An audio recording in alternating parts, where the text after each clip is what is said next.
Good afternoon, everyone. We'll get started in about a minute.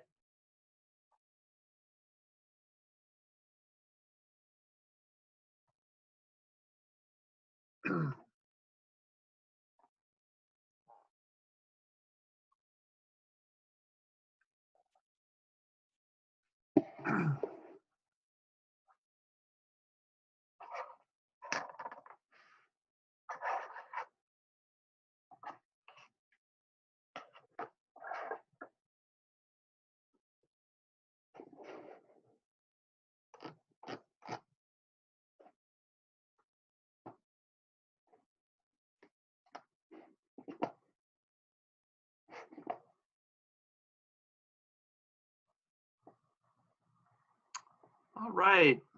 Good afternoon, everyone. My name is Bradley Flam. I'm the director of the Office of Sustainability at Westchester University, and I am very glad to be introducing today my colleague, Amy Maxcy, to talk to us about a project that has been a really nice addition to sustainability efforts over the past year and a half. The Pack It Up, Pass It On program that she will be describing has been an important part of our efforts to promote zero waste policies at Westchester University. And so we are very happy to have her here with us today. Just a little bit of housekeeping to begin with. People joining in are automatically muted. But if you have a question later on, you have two options for posing them. First, you could use the chat function, and I would be happy to read those messages out to Amy as we go along. Or Amy, if you're all right with it, we're a small enough group at the moment. Would you be all right if people unmuted themselves and posed questions as you go along, or would you prefer to wait until until you're finished with the presentation? Oh, I don't mind at all. I'd actually prefer it if people feel like they can just unmute themselves and, sort of ask questions as we go along. So yeah, everybody feel free. Okay, so you have the choice. Feel free to type a message in if you'd prefer I read it as a moderator, or feel free to accept Amy's invitation to jump in and ask your question directly. So thank you to all of you who are tuning in, and thank you, Amy, for making time to share with us the good work that you've been doing. Please join me in welcoming Amy Maxcy. All right, thank you for the applause. And if everybody doesn't mind too much, I'm actually gonna stop my video just because I'm finding the image of myself over on my other screen a little bit distracting. I've got too many windows open. So yeah, and like I said, please feel free to just stop me as we're going through if you've got any questions, if anything comes up.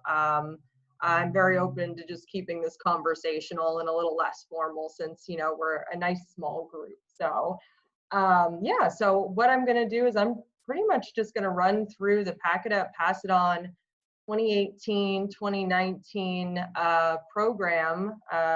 It was run very much as a pilot program last year, really intended to sort of gauge the interest of students at Westchester in secondhand goods. And I'm just going to sort of run through how it all began.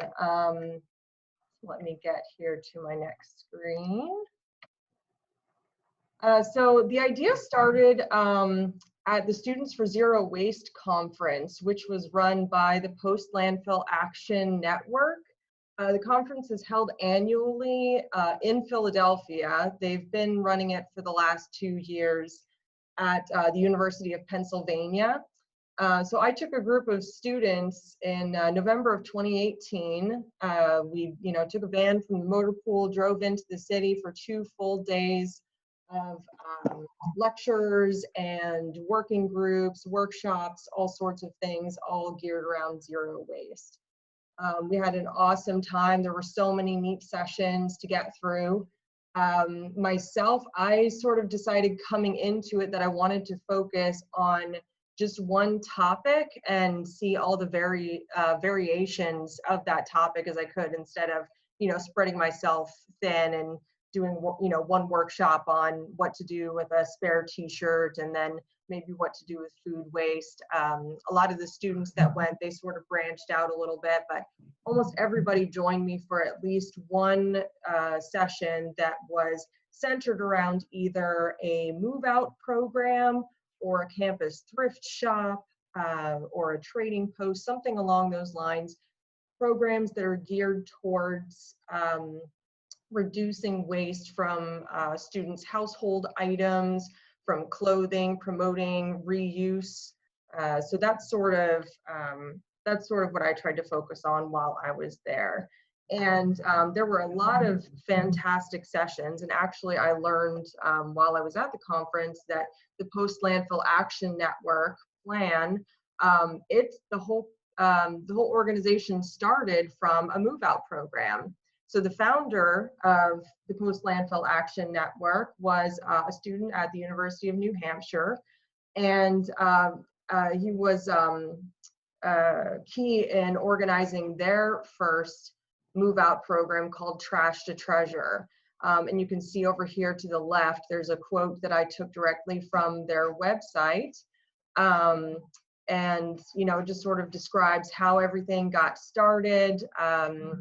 They did what a move out program is, in case, you know, some of you haven't been exposed to that before, is very much like they describe here. So at the end of the academic year, when students are moving out of the residence halls, generally you see a lot of waste. A lot of things end up getting dumped in the dumpster because students will accumulate a lot of things over the course of the year, things that they don't necessarily want to bring home. Maybe their families don't want them to bring home, they don't have use for, you know, and then also just, you know, lots and lots of clothing, because we live in a world of fast fashion. And, you know, that's something that, you know, we just see constantly.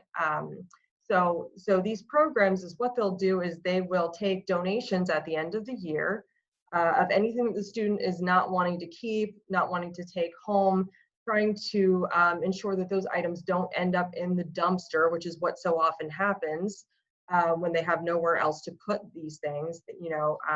So they take those items as donations, store them over the summer, and then have some sort of yard sale, usually at the beginning of the academic year as students are moving back to campus, to make those items available to them at a lower cost. So that's how Plan got started, and I found that as, you know, very inspiring. And I went to 3 sessions, and like I said, I was accompanied by at least one student for each one, which is sort of where these ideas started to get founded. The first session that I went to was by the University of New Hampshire students on their Trash to Treasure program. And you can see here just an image of the massive scale at which they're operating their program. It's really something to behold. Since its inception, the Trash to Treasure program at the University of New Hampshire has saved students over $500,000 in back to school expenses and diverted over 174 tons of waste from entering landfills. And I believe it was 2013 when their program got started. And it was really the first of its kind in the country. So they've really served as an example, not only to us here at Westchester, but to a lot of schools. Their program as it is, it actually takes them 3 days just for setup. They hold it in a large gymnasium, and then the sale runs for 3 days. So it's, like I said, it's a pretty large scale effort. They'll have things like pre-sales that they can offer to volunteers or to lower income students. They've, really modified it to try to, get people in at the beginning, and then at the end, they'll discount prices at the last day of the sale, trying to make sure that um, everything gets sold as much as possible. Obviously that was, sort of the dream, but we're not quite there yet. Another interesting option though, that I also went to a session for was what's called the Stockton Trading Post from Stockton University. And this was a really interesting and unique way of combating the same issues, promoting reuse on campus, and taking donations of items that students don't want anymore that they would normally trash. So what the students at Stockton University had done, together with the sustainability coordinator, is they actually got permission to have a shed on campus near the residence halls where they run sort of a permanent trading post. And at the trading post, money doesn't really exchange hands. This is all based on a barter system. So students coming in, with maybe some clothing items that they're just tired of, or is getting a little bit worn and they just want to refresh their closet maybe, they could come and barter goods. They could, give things to get things. They also had workshops that they'll run throughout the year, teaching skills, crafting skills, sewing skills. They have a tool rental shop. They have camping equipment rentals, which is something that we actually do have here at Westchester University through the Outdoor Adventure Pursuits program. But this is all, I thought it was a really interesting idea to have everything housed in one area. So that was really a fantastic example, really unique. The last session that I ended up going to was about permanent campus thrift stores. And one of the presenters was University of Pittsburgh, again, all student led. And this was it was a really impressive example of what could be done. This shop is entirely student led. They have, students are actually working there, getting wages. They created the entire business plan. It's really impressive what they've been able to do. This thrift store only takes clothing and accessories, so they haven't really broken into dealing with household items and furniture and things like that, but it is something that runs year round. And what they'll do is they take donations for store credit. So, again, really sort of, limiting the amount of money changing hands. That was something that was never really the goal of any of these programs, has never been to make a profit, but to create a self-sustaining initiative, just providing items to students at lower cost and keeping things out of the landfill. Temple University did not present at this particular conference. They had the previous year, I had heard. But what they'll do is they actually run pop-up thrift shops, which I'll sort of touch on our efforts this past year with running a few pop-up thrift shops. But that's something that they've sort of done. They haven't had like a physical location on campus or a move-out program. But what they'll do is throughout the academic year, they'll set up some tables at the quad. They'll take donations, and any of the money that comes in for their pop-up thrift shops goes straight to their cherry pantry, which is a lot like our resource pantry here. So all of those benefits go straight to the cherry pantry. So, all of those just 4, interesting variations of the same idea. So we're all inspired and we're driving home at the end of the second day, myself and all the students. And, really we're thinking, we've got all these great ideas. It's been inspiring to see the efforts of students at other universities. What can we do at Westchester? So what we decided to do was to have sort of a post-conference debrief. I had a bunch of students over to my apartment, and we had dinner and we sat down and we just sort of did a little brainstorming and, you know, thought about what we thought would really work at Westchester, what the needs are, what we thought students would be interested in, and you know, quickly realized that our sort of our ultimate goal was to establish a permanent campus thrift shop.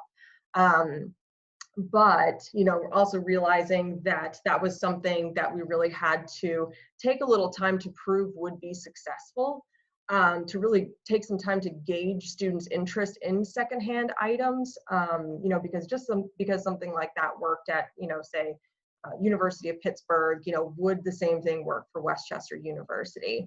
So we sort of whittled it down to, you know, making some decisions to try in the first year to do a pilot move out program, to sort of, you know, gauge that interest and also make a stronger case for hopefully in the future advocating for a permanent thrift shop to be established on campus.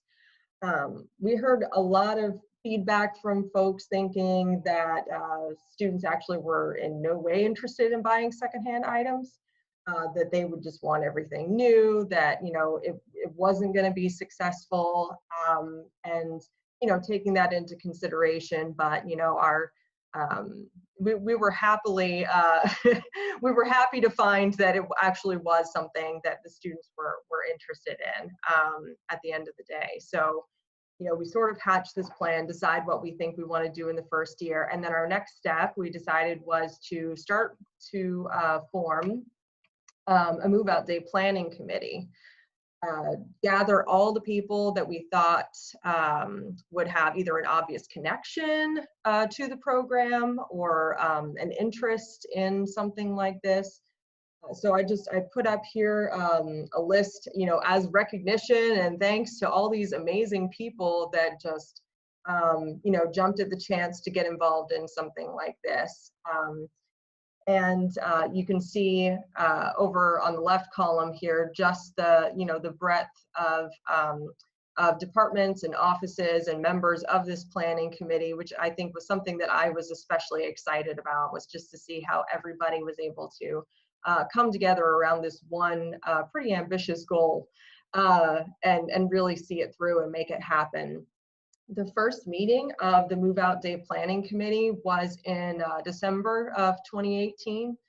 And, you know, realizing we were already halfway through the academic year, there were definite concerns about whether or not we would be able to, you know, pull this together by May. You know, it was pretty daunting, but, you know, we decided to go ahead and move forward with it just one step at a time, see what we could get done, and it really did end up, you know, working out. So, you know, thanks to the Office of Off-Campus and Commuter Services, the Off-Campus Commuter Association, the Office of Service Learning and Volunteer Programs, the Resource Pantry, the Sustainability Council, Zero Waste Committee, Zero USH, and then also Res Life. Everybody was absolutely fantastic. And I'm so happy that I got to work with all these wonderful people.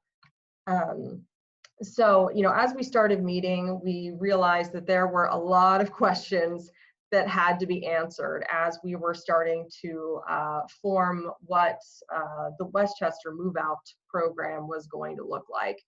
And, you know, our first big hurdles to tackle were location and funding. Similar efforts have been made in the past, led by Sandy Jones, and she's the director of Off-Campus and Commuter Services. And that's actually where we ended up getting the name from, Pack It Up, Pass It On, and the logo. We decided a few meetings in to adopt the same name and logo in order to really honor the efforts that had been made in the past. We were really just making some tweaks, you know, to some things that they had, you know, really tried before. And, you know, I can't tell you how beneficial it was to, you know, really have her expertise and to have had, you know, her experience in testing out a few variations in the past. So we were really happy to be able to have her on board.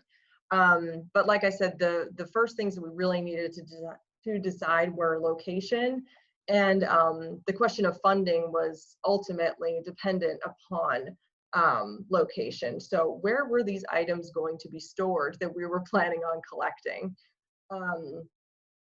There were a few different options that we had done some research and seen that different universities had adopted.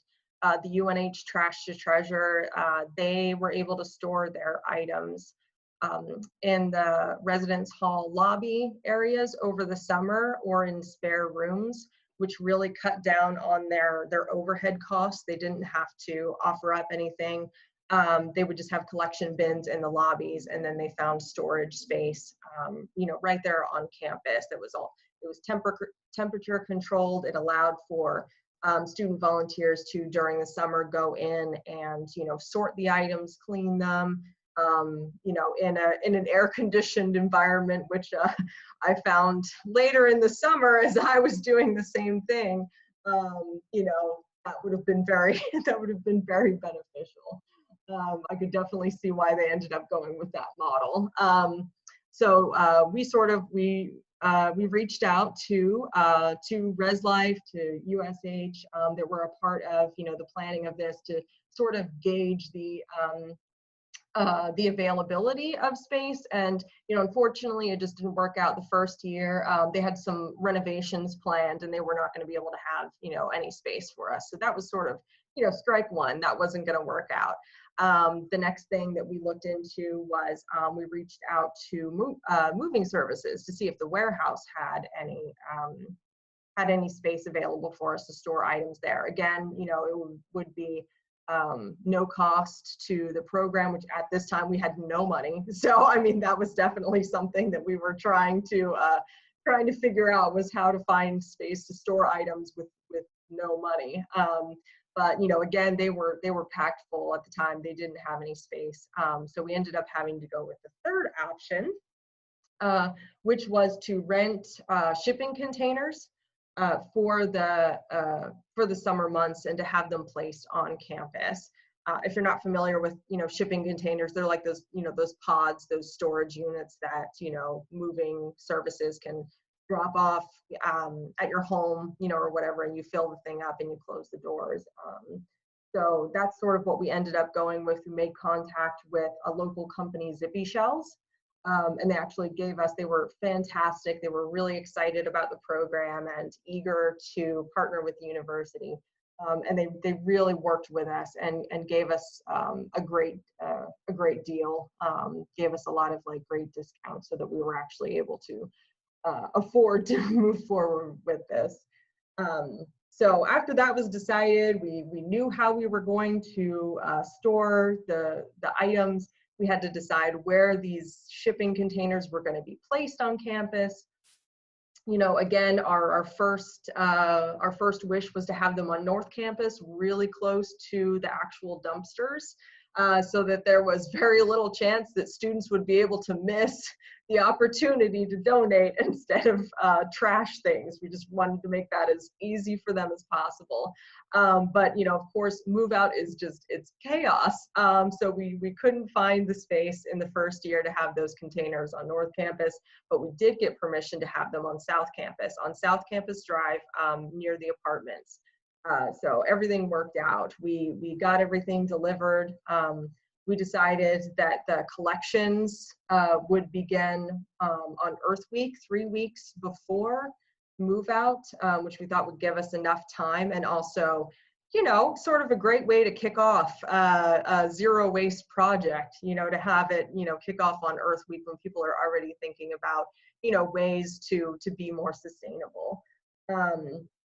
Oh, we had so many things we had to run through. I only put up the most the most important questions here. I think every meeting we had, I was asking the group to solidify, at least a half a dozen decisions. We needed to decide who was going to be the workforce behind all of this. How are we going to attract volunteers to actually help collect the items, to sort them?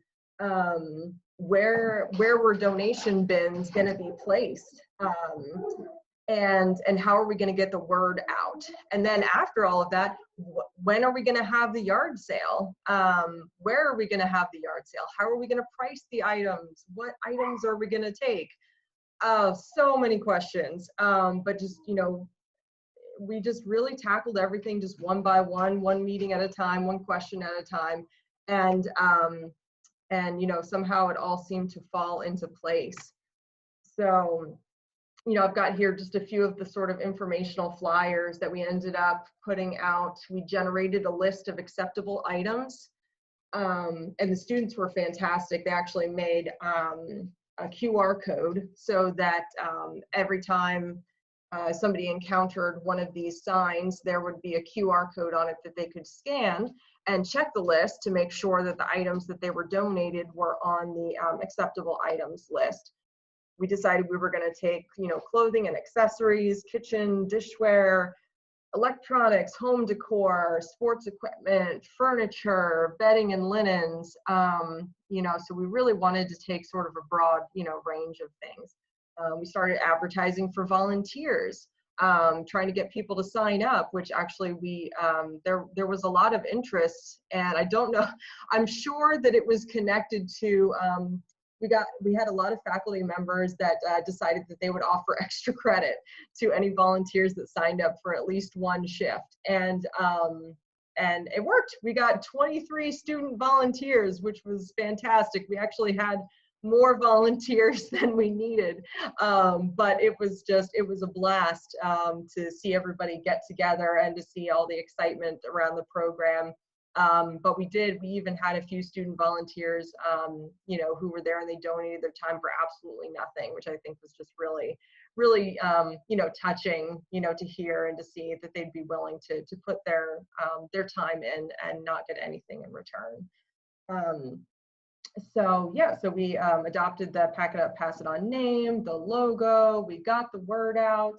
And then it was time to start collections. Before we knew it. All of the student volunteers, I had generated a Google Doc, a spreadsheet, with all of the available slots for them to sign up, and they were able to go in and sort of put their name down on any of the shifts that we had available. Collections, we had every other day, every Monday, Wednesday, and Friday for 3 weeks. And that was 2 hours in the afternoon that we were asking volunteers to give. They would come into the office, into my office, and they would sign in with me so that I could keep track of all of their hours. We coordinated with the motor pool to have a 15-passenger van rented for all of those days with the seats removed. So we would have one faculty or staff member drive the van at every one of the shifts. We had 6 faculty volunteers and then myself as staff, along with the 23 student volunteers. And what we would do is we would just take the van and we would just drive around to all 8 residence halls and empty the contents of all of the bins into the van and then transport them down to South Campus where the shipping containers were held, and we would unload there. We also had Saturday volunteer hours for students that were willing to go down and help sort the items to sort of, you know, keep things as organized as possible as we were going along, making sure that things that were being donated were actually acceptable, you know, and not something that we knew we wouldn't be able to sell, you know, like, you know, used socks and things like that. So that was just, it was really beneficial to have them there for that as well. Some kinks we sort of ran into the very first week, the very first day of collections, that Monday. As we were driving around, we realized that the bins actually hadn't been placed out yet in the residence halls. So there was a little miscommunication there, no big deal. We ended up just sort of doing a test run of the route. You know, finding out where the best place was to pull the van, you know, so it was, you know, it was still beneficial. The second day that we drove around, there really wasn't enough to collect, you know, just yet. Some items had started to be donated. but not quite enough for a full run. So we ended up deciding to just sort of check in on all the residence halls and sort of see the status. And then we took the van. Actually, there was a student living off campus that was a friend of one of the volunteers, and we knew they wanted to donate a couple of couches to the program. And we were like, hey, we've got the time, we've got the van, let's go. So we drove and we picked up a couple of couches, loaded them up in the van, and transported them down. So so that was sort of day 2.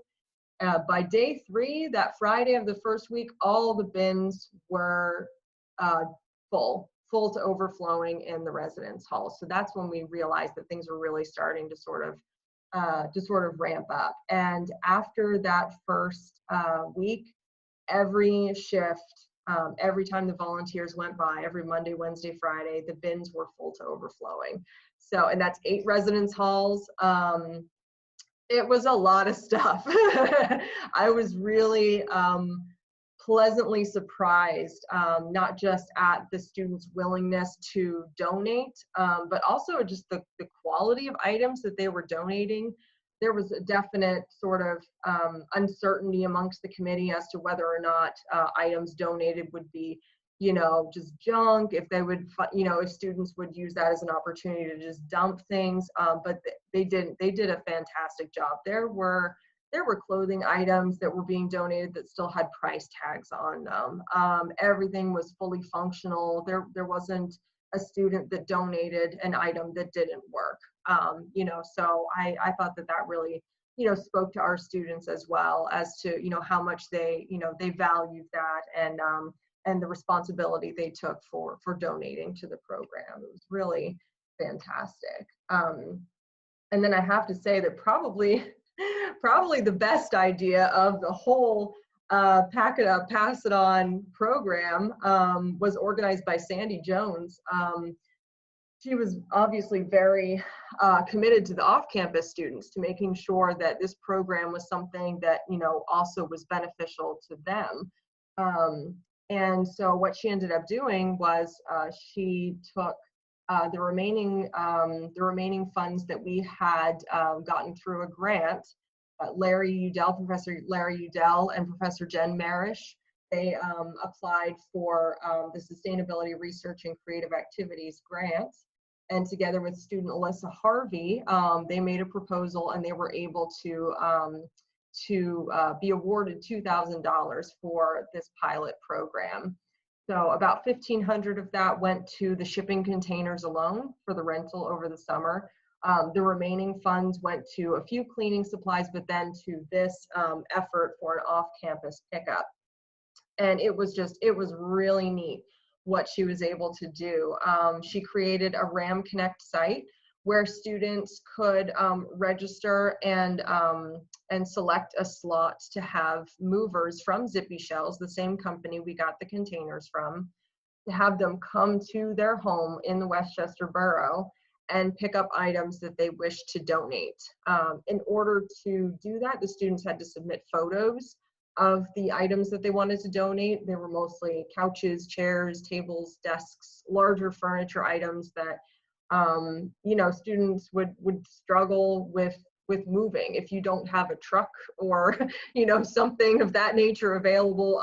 You know, it really presents a problem, as I'm sure everybody has experienced at least one time in their life, how to get rid of a sofa that you don't want anymore. And it was great. The movers, you know, that were helping that day were just so positive about it. They said that they had a blast. The students were really excited about it. And then here at the bottom, you'll see a quote that I just had to include from a parent of a student that gave some feedback to Sandy Jones afterwards.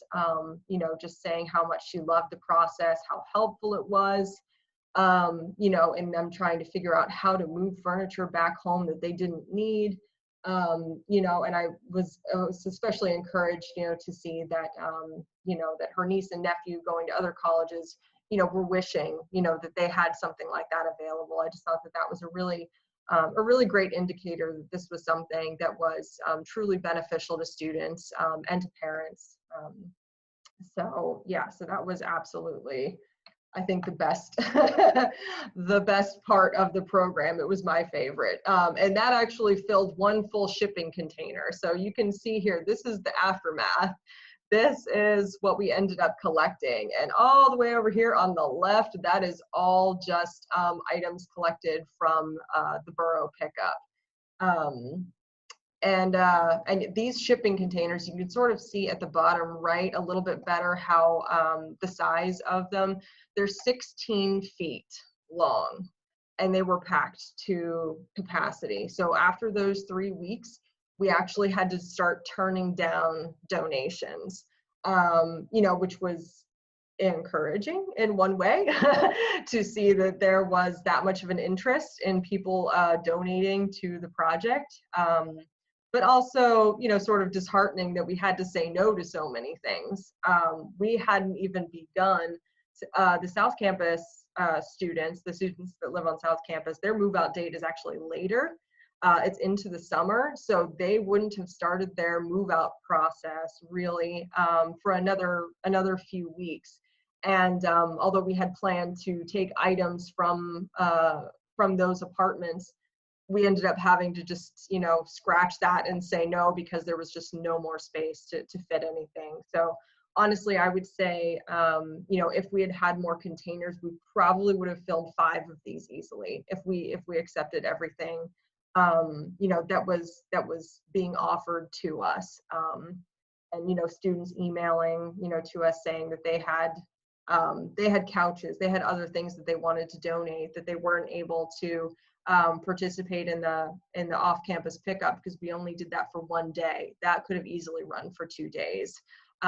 So it was, you know, like I said, both encouraging and a little bit sad that we had to say no to so many that were interested in participating. But yeah, so that was the end of the program. It all worked. And then, you know, we're looking at these, looking at this mess that then had to be sorted and prepped for the fall yard sale that we had decided to host. So here's a few photos. There's just one that I took from inside one of the units, just to give you an idea of how much clothing was donated. This box right here is just shirts. And that's not even everything. We had a few more boxes off to the side. But I mean, this is probably 5 foot high right here, just a pile of shirts.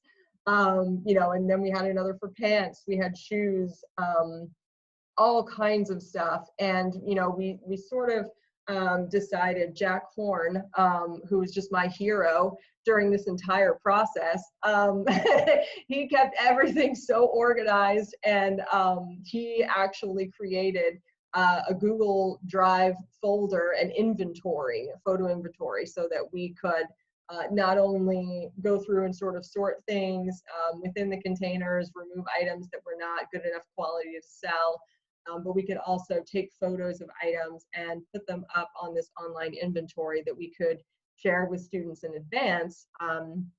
One, to sort of give them an idea of the items that were going to be on sale, but then also for a lot of the furniture items, it was really beneficial that we could have that up and offer to them if they wanted to purchase something early, if they were moving into an off-campus apartment, you know, before move-in weekend, and they needed a bed, they needed a couch, they could arrange to set up an appointment with me during the summer to come. And I actually did have a couple of families come and pick up some beds and things like that, you know, to get their students set up off campus. So yeah, so we had a folder for every type of item, and you can see here at the top just sort of an example of what it would look like. This was just like the bedding and linens section that students could, they had a link and they could go to, and then just shoot an email to the Pack It Up, Pass It On email account and say, you know, hey, I'm interested in, you know, item number 50. We would have the prices listed on all of those, and then we could arrange to set up a time if the item was still available. So this was really sort of the entire summer for myself and others, was just going through all of this stuff. I have some photos here, just some more examples of the sorts of things that were donated. Obviously, we could not photograph everything, not by any stretch, but I tried to get photos of the things, you know, that were sort of the best quality things that I knew people would be interested in. You can see we got all sorts of dishware, blankets, so many microwaves, so many mini fridges. We got chairs, we got coats.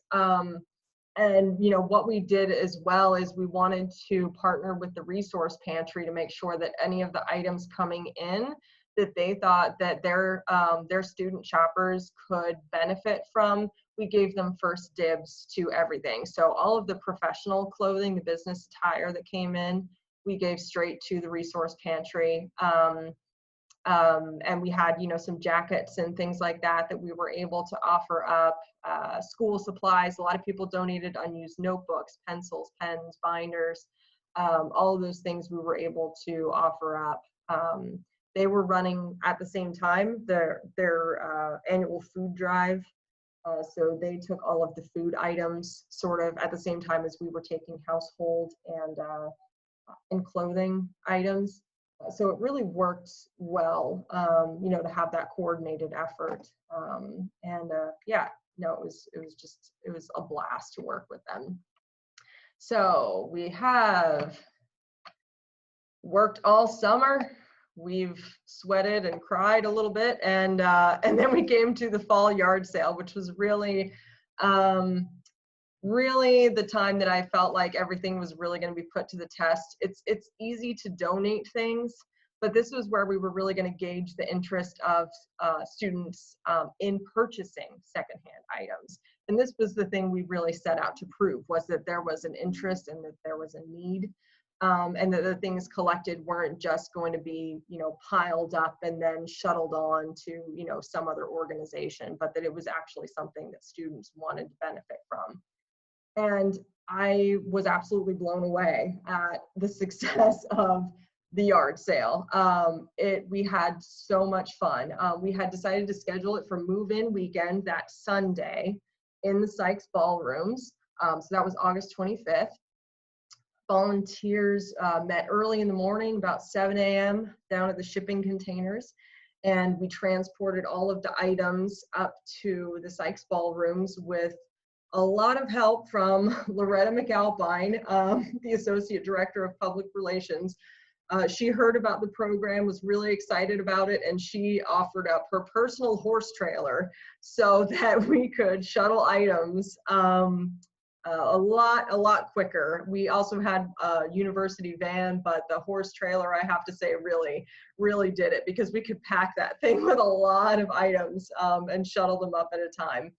But even at that, I would say we were running back and forth from the shipping units to the Sykes ballrooms almost the entire sale with more stuff. We just kept restocking and restocking, especially with clothing. I cannot tell you how much clothing we brought in.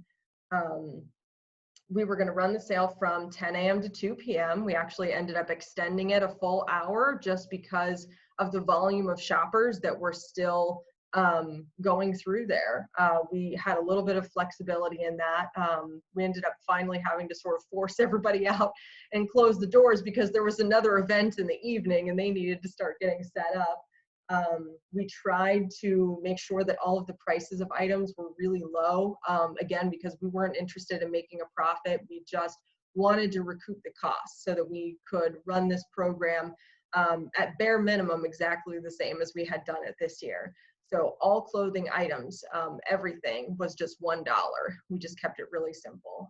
So all shoes, all shirts, dresses, sweaters, jackets, everything. And the students really went wild for that. It was hilarious. We would have, I showed you earlier in the presentation, those big boxes that I had of shirts. We had several of those boxes. and they would just be brought in, and before we could even hang them up on the hangers, students were practically jumping in. They were just diving through. They had a blast, just rooting through all of the stuff. And we had a lot of fun just watching their excitement and seeing all the fun things that they were able to find. It was like an Easter egg hunt. It was absolutely crazy. But yeah, we had a lot of people come through. We even had students showing us how on their social media, students from other universities were actually posting about our sale, saying that they were on their way. Not that we advertised it in any, we did not open this up to the community. We had no checkpoint. We weren't gonna like ask for people's IDs, but you know, that was definitely really encouraging to see that, you know, we were getting traffic from, I mean, who knows where, but probably students from other universities as well. We had made, if you're wondering what this little image over here of the Snoopy t-shirt is, we had such a large volume of t-shirts come in that we ended up making shopping bags out of them. We didn't use any plastic bags. We had reusable shopping bags to offer up to anybody that needed one. If they wanted to get a lot of clothing items, then, you know, we would give them a shopping bag. And then we ran out of those and we started making shopping bags out of t-shirts. So, and that was actually something that we continued into this year together with the Carnival of Ruin folks. They wanted to also make t-shirt shopping bags as sort of door prizes for people coming to the performance. So anything that we didn't sell, that we didn't turn into bags ourselves, we donated onto them and had a workshop in the fall actually where we made a bunch of just really neat bags. So, you know, we just tried to make sure that everything that we took in, we found the best possible place for it. The total sales that we got back was $1,229, which I think just kind of blew us all away, especially since most items were $1 to $5. Just think about how many items had to sell to get to 1,229, and that'll give you an idea of just the volume of stuff that we were sorting through. The most high priced items were at like $30, and that would have been like the couches and the mini fridges, you know, around 20, 25, something like that. So everything was really relatively low priced. And then any items that did not sell at the end of the sale, we took them directly to the Salvation Army, which we have been in contact with them prior to this to make sure that they would be interested in receiving such a large quantity of donations. And they told us how to, you know, and where to leave the donations after the sale. So, so that was, you know, a coordinated effort. So that's sort of how the 2018-19 program ran. And then, you know, obviously in the interest of continuing into 2019-2020, we were able to make a few changes, and that the Move Out Day Planning Committee really had, you know, served its purpose, and, you know, we're all but burned out. I think I would say everybody was very happy that it went well, but I don't think most of us would have survived jumping right back into another one had it not been for these two amazing student groups that stepped up and decided to really take on the responsibility of the program for the next year. Obviously, with the planning committee members hovering on the outside to make sure that they knew, you know, how everything went the year before, and to be there as a resource. So the sustainability peer educators partnered with Students for Sustainable Action to really take over ownership of the program. And besides meeting consistently to sort of plan out this year's program, they also ran 2 pop-up thrift shops, sort of like Temple University had done, to see if we could raise a little bit more funds for the program, to see if we could really get back to that $2,000 mark, which would have made this a completely self-sustaining effort. They were both really successful together. There was one fall sale and one spring sale. Together, they earned $987 just from those 2 sales. And this was strictly clothing. Students would donate to the sales about a week, I think, in advance. Again, bins were set out in the residence halls. And then anything that didn't sell, we would sort of assess to see if they were good quality items that we wanted to keep for the next sale, or if it was just things that we thought were never going to sell, and then we donated those again onto the Salvation Army. So we've also started conversations in this past year about finding a permanent space on campus now that we really see the interest in a program like this. I've been reached out to a number of times by faculty and staff members that wanted to donate to the program throughout the year with full-size refrigerators and computers. Faculty members that were actually looking for a lot of household items for a project, for a student project. And, you know, again, encouraging, but also, you know, it was hard to have to tell everybody that there was no way that we could take anything, and that everything that we had left over had to be donated on, just because there was no space. There was nowhere to be able to continue this sort of effort throughout the year. Those shipping containers had to be returned as soon as the sale was over. So that's sort of where we've left things at this point, and we were all geared up for this year's effort, and then this happened. So obviously we had to unfortunately cancel the Pack It Up, Pass It On program for this year due to university closures and wanting to make sure that, you know, everyone was just keeping safe. This was just not ever going to be a good idea in the current situation that we're in. You know, so it was a shame.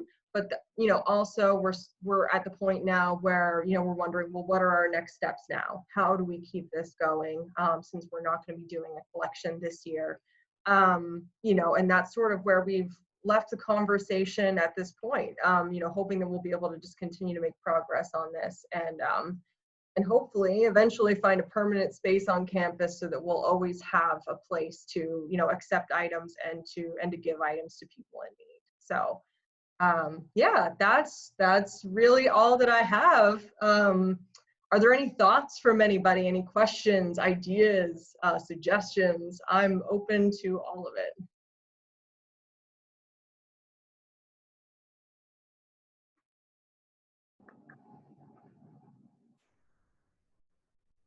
Go ahead, Steve. I see you've unmuted yourself. I have a question. Cool. I was like, oh, I thought you were going to jump in there too.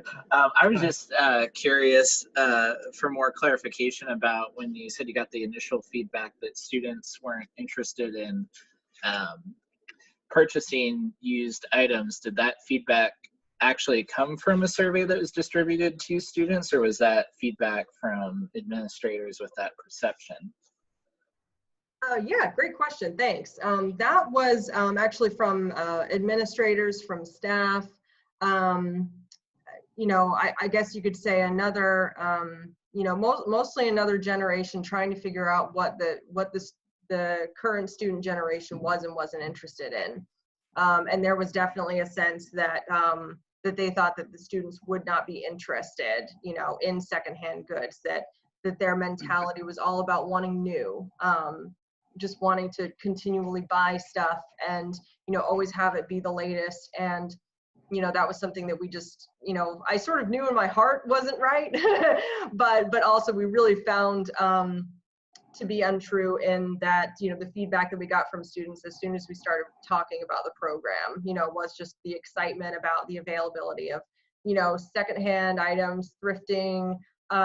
You know, students were generally really excited about thrift shops, you know, and things like that. So it was a really interesting sort of test, you know, into what this generation is interested in. So yeah, thanks. Cool, thanks. Mm-hmm. Yeah, if other people have questions, feel free to unmute yourselves. While you're thinking about that, Amy, I have a question. We've been told that it's very common at move out to see overflowing dumpsters with things that students moving out don't want to take home with them, can't take home with them, and so they throw them away. And this program, at least last year, at the end of the spring semester, gave students an outlet to do. In the long run, it'd be great to see if we could find a way to quantify the reductions in items going to the landfill that are being reused instead, because that's really part of that 3 R's or 4 R's of reduce, reuse, recycle. And it's just a really important part of a zero waste campaign to be able to document that. Was there any discussion around trying to document that in 2019, a year ago at this time? There were.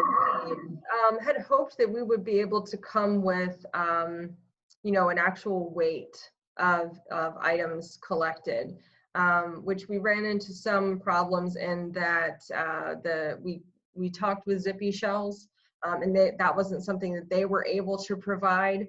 There are, of course, ways to sort of better document as you're collecting things, you know, to take weights, to use scales, which some universities have done, and was something that we definitely were interested in doing to better document, you know, what, like you said, what was being saved from the landfill. But, you know, it was just something that we weren't really, you know, prepared to add that sort of complication on in the first year. I think we were all just very much concerned that it ran, that there weren't, you know, bins overflowing, upsetting residents, life, staff, and, you know, that things actually got donated.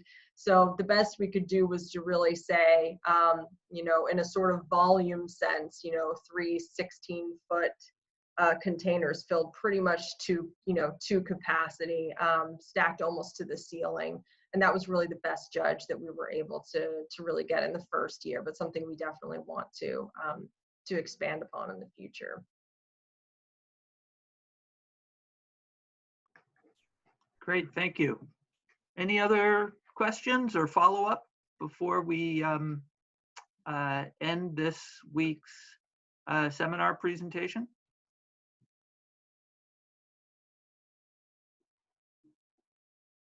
All right, well, thank you to everyone who attended today. We appreciate your attention and your making time to join us.